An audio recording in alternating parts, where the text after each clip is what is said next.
In the previous 2 parts of this 5-part Goosebumps TV review miniseries, we looked at some very straightforward adaptations of R.L. Stine's works.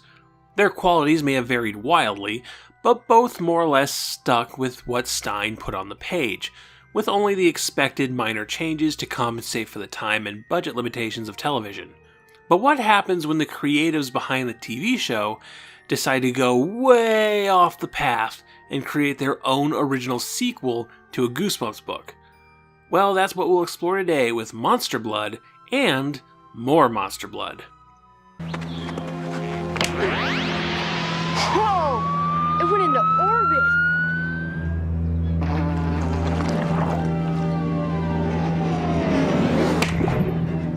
Episodes 15 and 16 of Season 2, originally airing together on Fox on November 16th, 1996, it becomes clear early on that this is taking more creative liberties than usual, though they're largely improvements over the source material.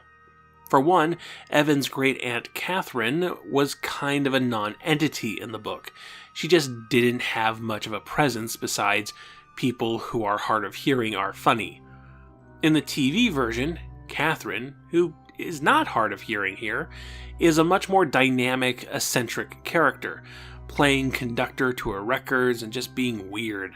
She's also much more aware of the plot and plays kind of a red herring antagonist role through most of it. You may take the room at the end of the hall on the right, Evan. And whatever you do, stay out of the room across the hall. Do you understand?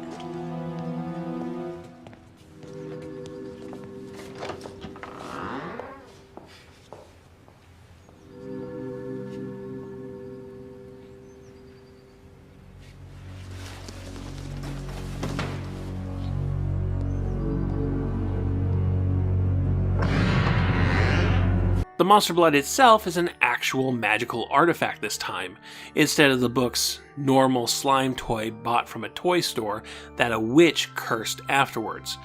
These origins that R.L. Stine completely contradicted for no reason in Monster Blood's book sequels. This change in the episode makes the substance more in line with the stuff from Monster Blood 2 and Monster Blood 3, perhaps in anticipation of adapting those books.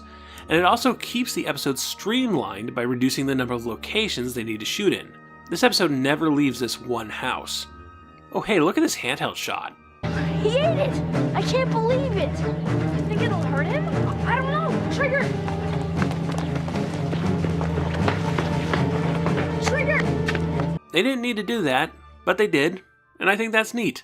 This 2-parter was directed by Timothy Bond, who did some really great work in the Haunted Mask 2-parter, and you can see little directing flourishes like this throughout.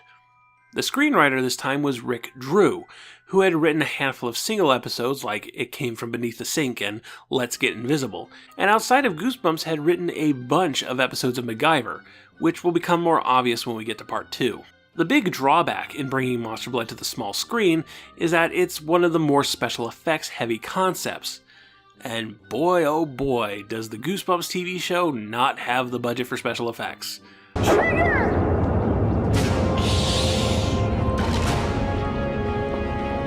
Get her, Trigger! Nice power.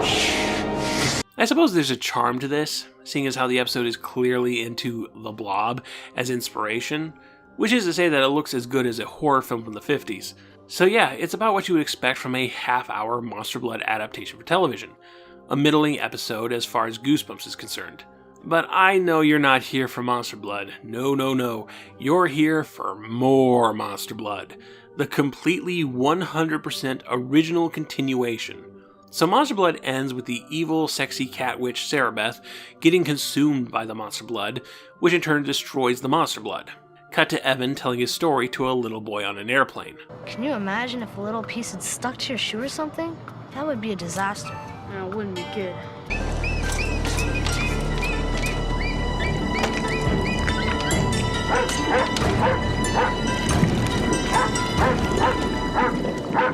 If it wasn't for that to be continued, this could have just been the creepy final image horror television is often known for. But nope, time for Monster Blood on a plane. With series creative leads Dan Angel and Billy Brown joining Rick Drew for the script, this is about as straightforward as it can get. Monster Blood is loose on an airplane mid-flight, it starts gobbling up passengers and flight attendants, and Aaron and a new group of young adult sidekicks have to deal with it.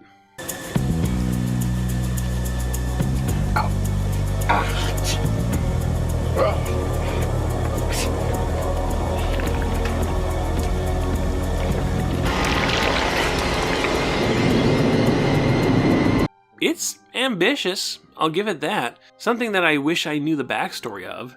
How did this episode come to be? Were they originally going to make Monster Blood 2, decided they didn't want to bother with the big hamster effects, and pivoted to this?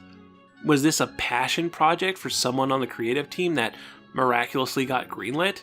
Did R.L. Stine plan on writing a Monster Blood on a Plane book that this would have been an adaptation of, only for Scholastics to veto it? I don't know. If the answer is out there, I wasn't able to find it. But is more Monster Blood good? It's okay. Actually, I will say this. Having read the first 3 Monster Blood books, More Monster Blood might be the best Monster Blood story ever. Now, that's mostly because it's the lowest of low bars. The Monster Blood books are truly awful, but the episode does have a few things going for it. Just the fact that it takes place on an airplane elevates the material. Trapping the characters in a small metal tube with a monster is an immediate steroid shot of tension, one that the books never really took advantage of. Like, what's scarier? Monster Blood slowly growing in a wide open field that you're free to walk around in, or Monster Blood slowly growing in a confined space with you? And hey, if you're already afraid of flying, the tension gets quadrupled. Evan trades out Andy for a new batch of kid characters, consisting of broad archetypes like nerdy wimp, big bully, and girl. And they're all pretty flat, but they do bring their own skill sets in dealing with this slime monster. When nerdy wimp starts crawling through the overhead luggage compartments, you can really taste the "this guy wrote a bunch of MacGyver episodes" flavor. It's dusty, man.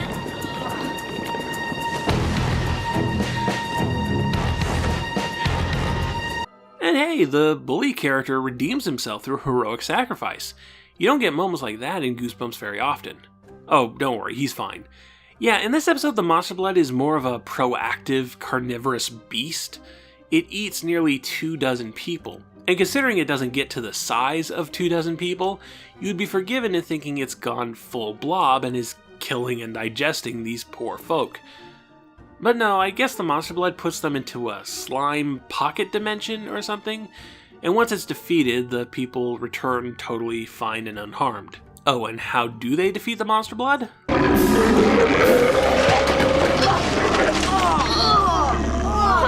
Gross! That's disgusting. No, it's an incredible discovery. Airline food makes Monster Blood sick. And what's the deal with Monster Blood? It's slimy and gross, and yet people still take their shoes and socks off on the plane. Yes, they defeat Monster Blood with airline food, which is horribly cheesy and exactly the kind of thing R.L. Stine would write, so kudos for authenticity. Yeah, let's not oversell it. This might not be a Stine original, but it's very much a Goosebumps story. It's not a hidden gem, but a franchise curiosity that takes advantage of a certain setting. And you know, I've seen worse airplane sets on professional Hollywood films. So the question this leaves us is about the sustainability of the Goosebumps TV project. Scholastic was publishing 12 mainline Goosebumps books a year.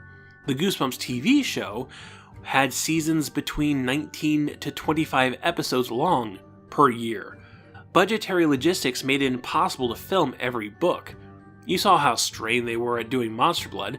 No way they're going to pull off something like The Beast from the East. This show was going to outpace the books quickly.